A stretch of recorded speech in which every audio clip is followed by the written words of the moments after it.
If you would like to know how to make a scrapbook album out of paper bags, then stay tuned and I will exactly show you how.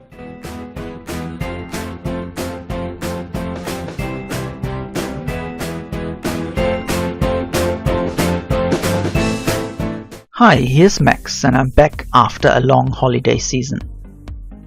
For today's album I'm using ordinary paper bags. But as I did not get them in an already folded form, I have to do this myself. The bottom of each bag will be folded once and adhered to another bag later on. I'm opening the bottom first to easier adhere the two inner folds of the bag on each side. I'm leaving about 1/8 of an inch so that the bag can still grow once it will be filled with photos.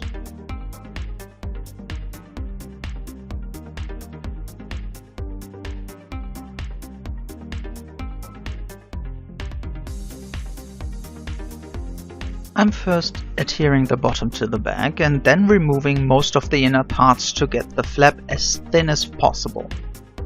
This is not absolutely necessary, but it gives a better result at the end. Now I'm using 3 pieces of cardstock to create the hinges. These are 1 3/4 wide and scored at 5/8 from each side. I'm using score tape for these and adhering them at the outer side of the small flap, which once was the bottom of the bag.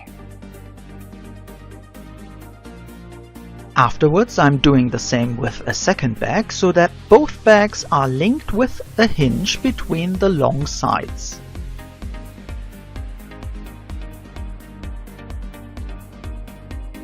And then I'm bringing together 2 other pairs so that I'm ending up with 3 double pieces.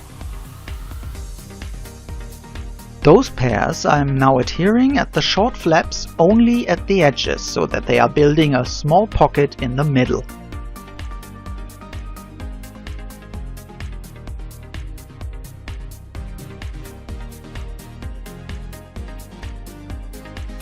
By doing this with all 3 pieces, I'm ending up with 6 long pages, 2 small pockets and 2 outer flaps, which will be adhered to the cover later on. And now it's time to cover the pages with design paper. I'm using 2 stacks of very inexpensive paper and adhering this to the long and the short sides of each of the pages.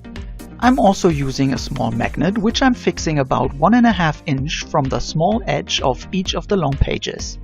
For the pockets on the long side, I'm preparing some photo mats out of simple cardstock that I'm covering with brown package paper to match the color of the bags. I'm scoring them at 3.5 before I'm using a Spellbinders die to make the edge more interesting. And the result looks like this. Before covering the mat now with design paper as well, I will be setting the counter magnet.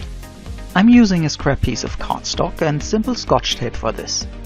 The tape helps me adhering the magnet to the flap, and the piece of cardstock helps me lifting the magnet and the tape from the base page, because these magnets are very strong. I'm firmly pressing the tape onto the flap to secure the magnet as good as possible.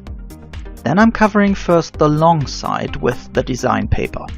I am again using matte medium gel, which is perfect to adhere the intricate die-cut edges and to secure the magnet at its position. The inner folds of the bags that we adhered in the beginning are building kind of tracks for the photo mats. However, you always have to look into the pocket to find the correct path. And so I'm simply adhering an extended barrier to these tracks. I'm doing this with 2 pieces of cardstock which I prepared with an edge die before. The clips are helping me to keep them in their position while they are drying. And now we only have to put the photo mats onto these pages and they will immediately find their way into the pocket on the correct side. And this concludes the work on the pages and we can start with the covers. For this I cut 2 pieces of cardboard, which are 1/4 inch bigger than the pages at each side. And I'm again using matte medium to adhere the design paper to them. Never mind that the pieces are a little bit shorter, because we will immediately cover them with the design paper that we are using on the spine. The edges of the design paper should be 1/4 of an inch wider than the cardboard, so that we are able to wrap it around the edge. As soon as the long edges are covered with tape, I'm cutting the corners diagonally, leaving 1/8 of an inch excess at the corner of the cardboard.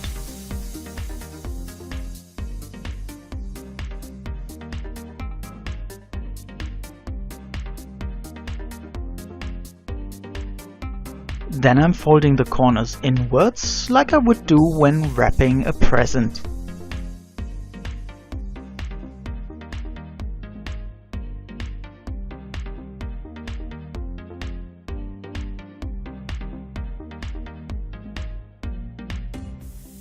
And after wrapping the short sides inwards, I'm getting to perfect shaped corners. And I'm doing the same with the other piece, of course.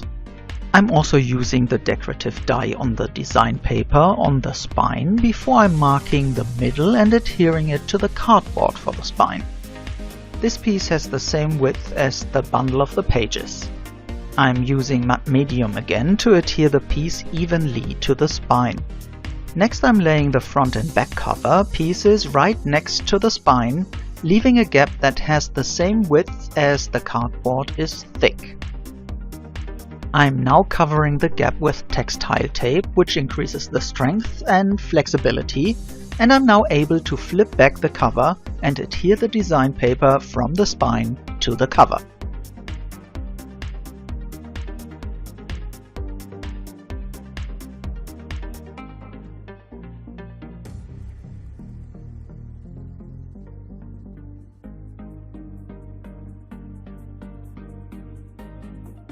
When both sides are done, I can also wrap this design paper around the edge. And I'm again using double-sided tape for this. After everything is dry, I'm folding the covers carefully inwards. For the closure, I'm using a replacement magnet for a purse that I found on eBay. And furthermore, this flocked satin ribbon, which I'm threading through a metal buckle that I had in my stash, and finally fixing the magnet to it.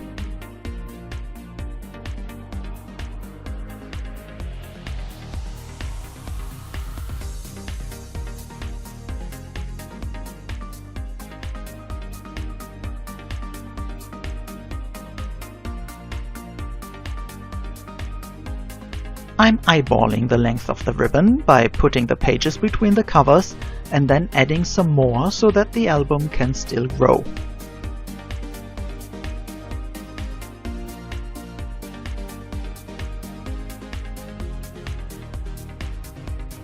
After scoring the middle, I'm adhering the ribbon with lots of craft glue.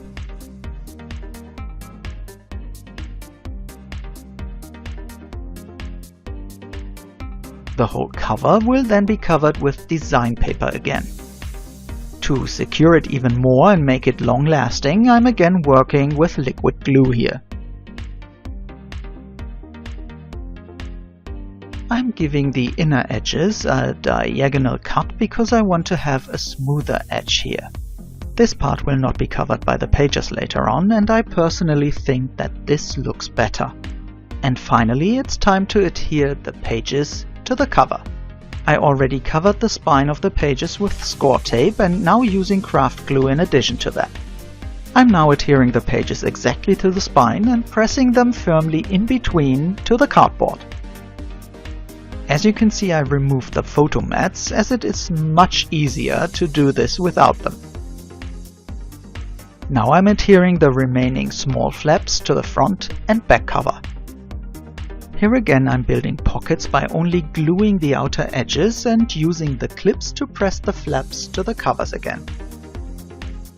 I now have lots of leftover pieces and I think it would be a pity to throw them away. And so I'm combining two pieces of the same pattern with another one with a decorative edge.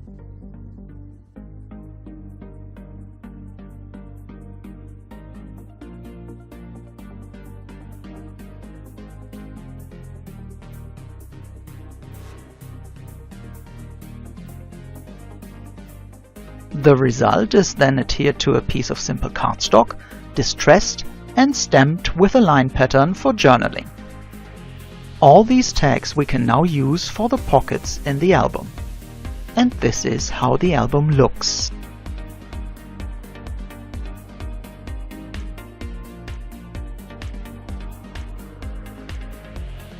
The long pages have a pocket with a photo mat on each side that can be pulled out.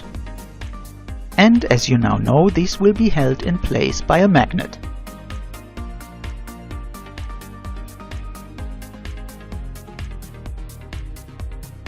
The small pockets in between will now be filled with the tags that I just prepared.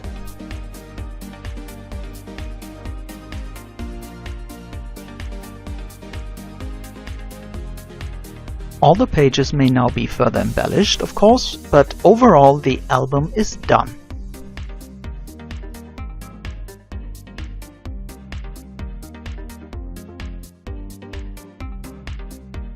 I hope you enjoyed watching and give me a thumbs up. Please also leave me a comment or some suggestions what you would like to see next. If you are new to this channel, I would love to have you subscribe. By this you show me that you like what I'm doing and you will be immediately notified as soon as I upload a new video. For more inspiration, I have 2 more album tutorials here. If you are watching from a PC, you can click on the small videos, or if you are watching from a mobile device, please use the info cards that are popping up now. Thanks again for watching and hope to catch you again next time. Bye bye!